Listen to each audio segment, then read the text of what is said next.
A Study in Scarlet by Sir Arthur Conan Doyle. Part 1, being a reprint from the Reminiscences of John H. Watson, M.D., late of the Army Medical Department. Chapter 1, Mr. Sherlock Holmes. In the year of 1878 I took my degree of Doctor of Medicine of the University of London, and proceeded to Netley to go through the course prescribed for surgeons in the Army.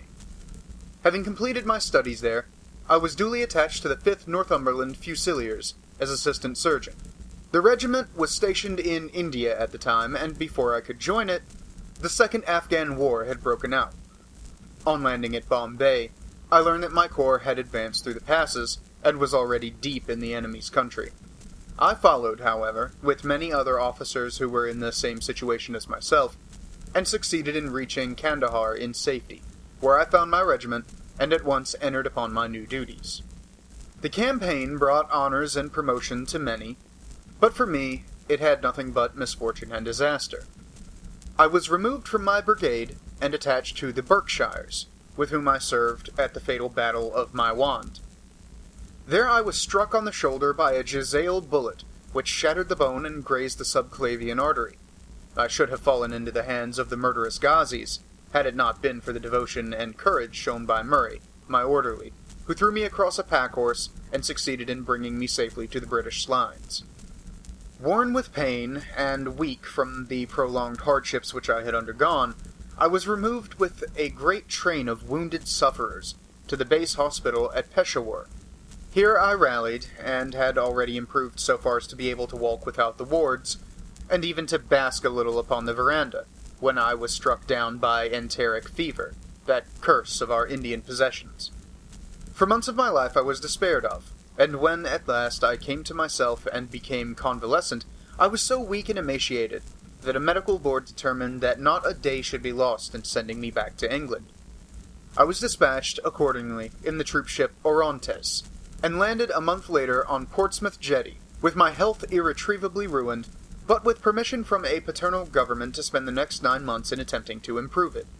I had neither kith nor kin in England, and was therefore as free as air, or as free as an income of 11 shillings and 6 pence a day will permit a man to be.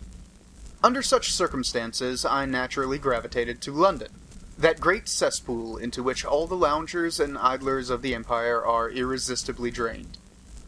There I stayed for some time at a private hotel in the Strand, leading a comfortless, meaningless existence, and spending such money as I had, considerably more freely than I ought. So alarming did the state of my finances become, that I soon realized that I must either leave the metropolis and rusticate somewhere in the country, or that I must make a complete alteration in my style of living.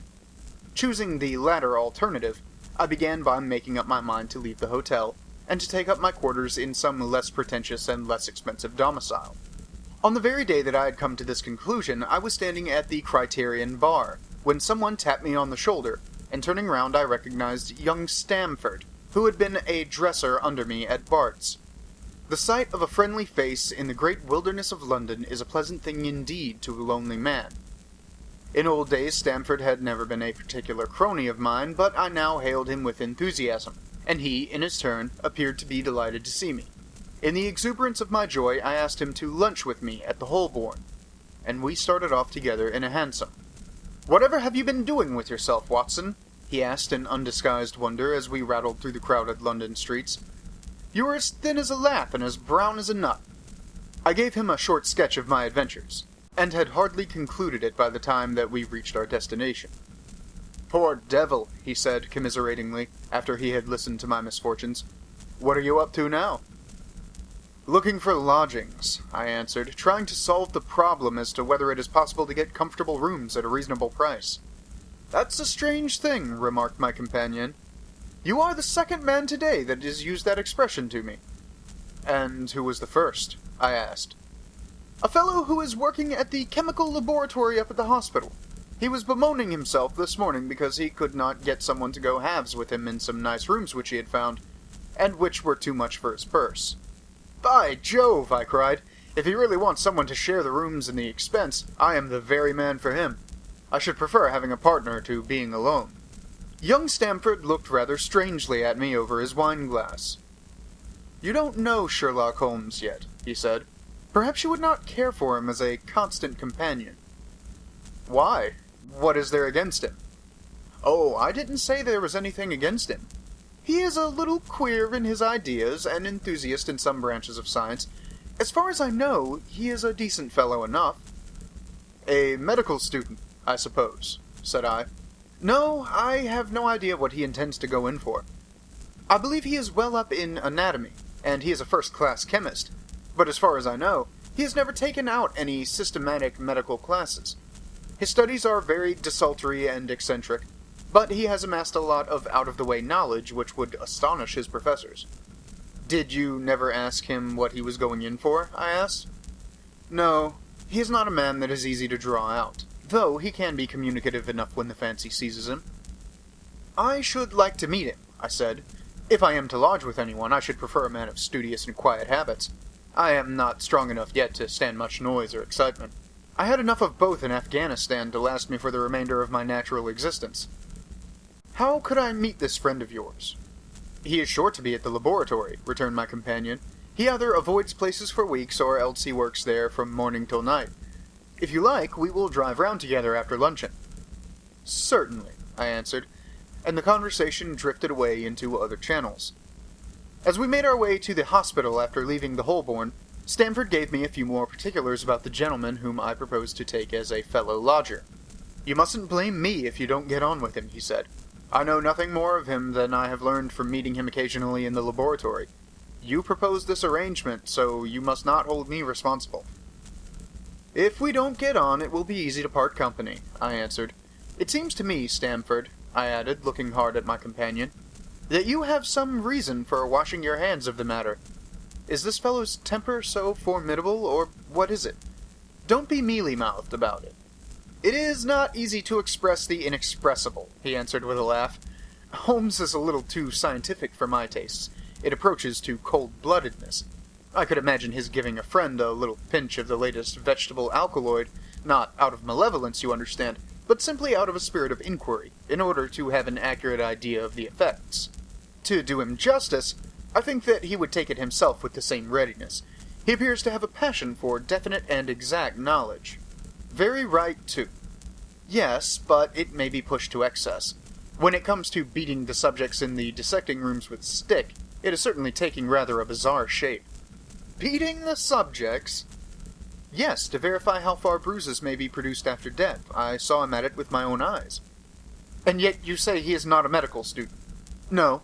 Heaven knows what the objects of his studies are, but here we are, and you must form your own impressions about him."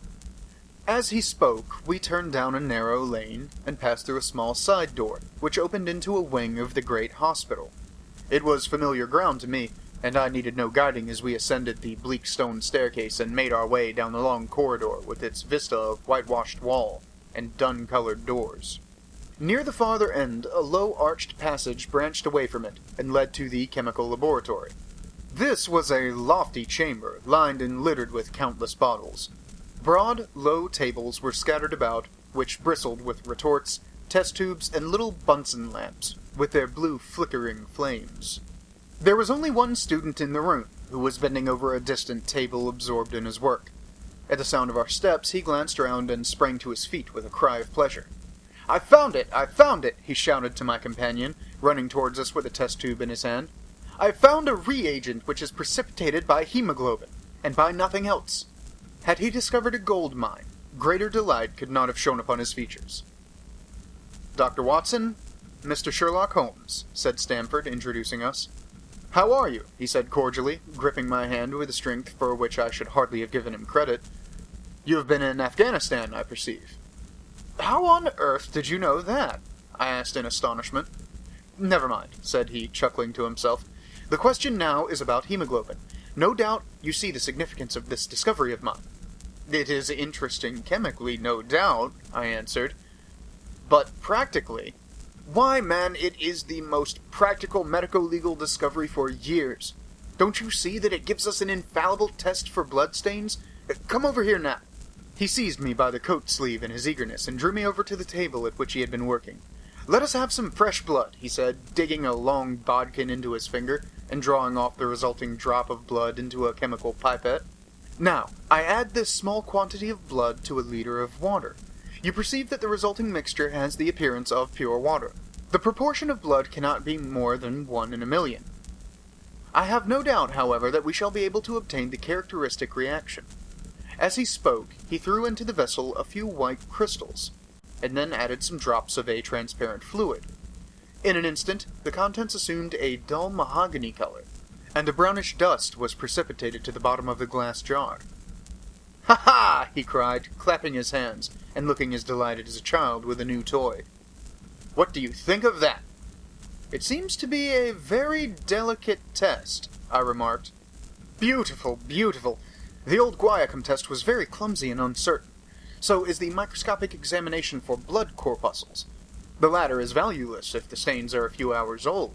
Now, this appears to act as well whether the blood is old or new. Had this test been invented, there are hundreds of men now walking the earth who would long ago have paid the penalty of their crimes."